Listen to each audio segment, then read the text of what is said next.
South Street, and I'll be talking somewhat about independent publishing.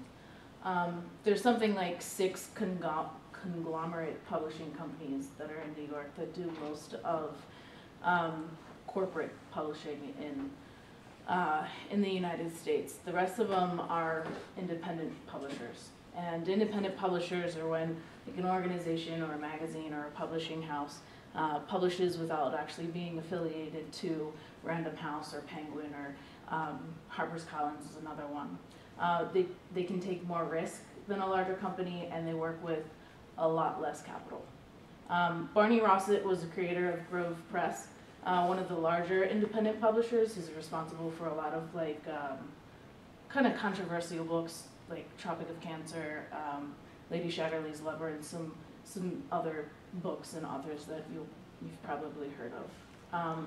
In an interview with the most prestigious literary magazine, the Paris Review, an interviewer asked him, "Do you think that it's possible for a young publisher to do something like Grove Press, or like Grove again today?" To which he replied, "In terms of editorial judgment, yes, if you had enough money.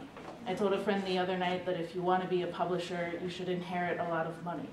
If you don't inherit it, then you should marry a very rich girl, preferably both. If you don't have either, forget it. That's the history of good American publishing." So these are some of the independent publishers you may know. Publishing Genius and City Lit are actually Baltimore-based. McSweeney's is in California, and Melville House is in New Jersey. City Lit is actually in residence here, and Adam Robinson graduated with an MFA from publishing here as well. We are Artichoke Haircut. That's Adam, that's John, that's my friend Justin, and that's me. We started after taking the Welter class with Kendra Kapelke, and we were disappointed when it was over, so we decided, you know, we were all competent, so why not start our own magazine. Unlike what Barney Rossett said, we don't have money, nor are we gold diggers, so we pay for everything out of pocket.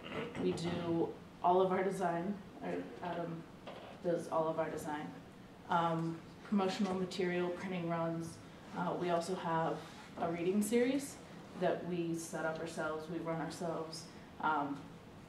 Pretty much we do everything. We've been around for 2 years. Our reading series has been around for 1. The reading series is called You're Allowed, and from what I can tell, it's the biggest reading series in Baltimore.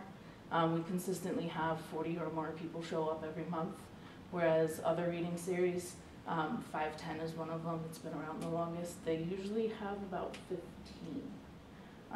So we try to be different. We're loud, we're obnoxious, we drink a lot, and I think that's what counts, I guess.